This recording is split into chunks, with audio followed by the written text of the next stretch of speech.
A few things happened today. As a prosecutor, I get to watch whom I believe may be a witness, and I make a determination. Did this witness come off credibly? Can this witness hold up under cross-examination? Michael Cohen wasn't just dancing between raindrops. He was dancing between lightning bolts. And I would say he held up pretty well. And he was the right mix of respect, proper decorum, but he wasn't taking anything lying down. And when it was time for him to speak up and defend himself, he did so. Yeah. Michael Cohen is not a good witness, not a great witness. He is the ultimate witness because he was there. He lived it. He breathed it. So we can set it up. Anyone who would trash, bash, castigate, or basically say, forget him as a witness because he's previously lied, is being incredibly disingenuous. Again, our system, the system of criminal justice, lives and dies with cooperators.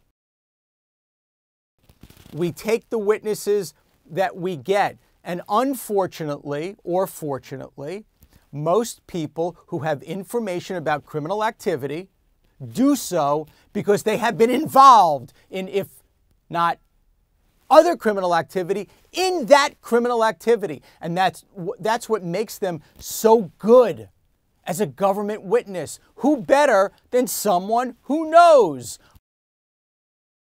So in that backdrop of his continuing cooperation, we learned today that there is at least one investigation that Mr. Cohen cannot speak about because it is an active investigation that he is providing what we call substantial assistance to the Southern District on. So that jumped out at me, what he can't talk about. And of course, what he did talk about resonated because what he said and what we saw, what did we see today? We saw documentary evidence. We saw copies of checks.